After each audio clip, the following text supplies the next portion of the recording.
તો દાતા વન વિભાગની બબાલના મામલે ગુજરાત હાઈકોર્ટમાં જામીન અરજી પર સુનાવણી દરમિયાન કોર્ટે વન વિભાગના અધિકારીઓને આકરા શબ્દમાં ઠપકો આપ્યો।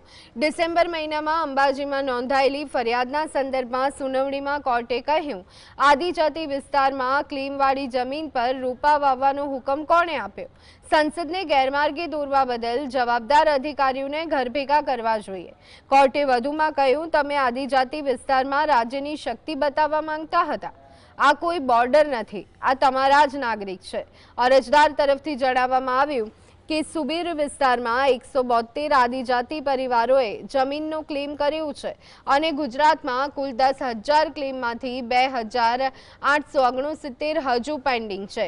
આ મામલે આગામી સુનાવણી 16 એપ્રિલે યોજાશે। સેશન્સ કોર્ટે તેમની અને અન્ય આદિવાસીઓ જે પકડાયા છે તેની જામીન રદ કરી, એટલે અત્યારે હાઈકોર્ટની અંદર સંભળાઈ રહી છે। નામદાર હાઈકોર્ટે એવો પ્રશ્ન કર્યો કે જો આ 172 આદિવાસીઓ, એમાં ખાસ કરીને શકરીબેન, જેના જમીનના સંદર્ભની અંદર આટલો મોટી કાયદો અને વ્યવસ્થાની સમસ્યા ઊભી થઈ, તેના ક્લેમ નક્કી કર્યા પહેલાં ફોરેસ્ટ ડિપાર્ટમેન્ટ અને પોલીસ ત્યાં પ્લાન્ટેશન કરવા કેમ ગઈ?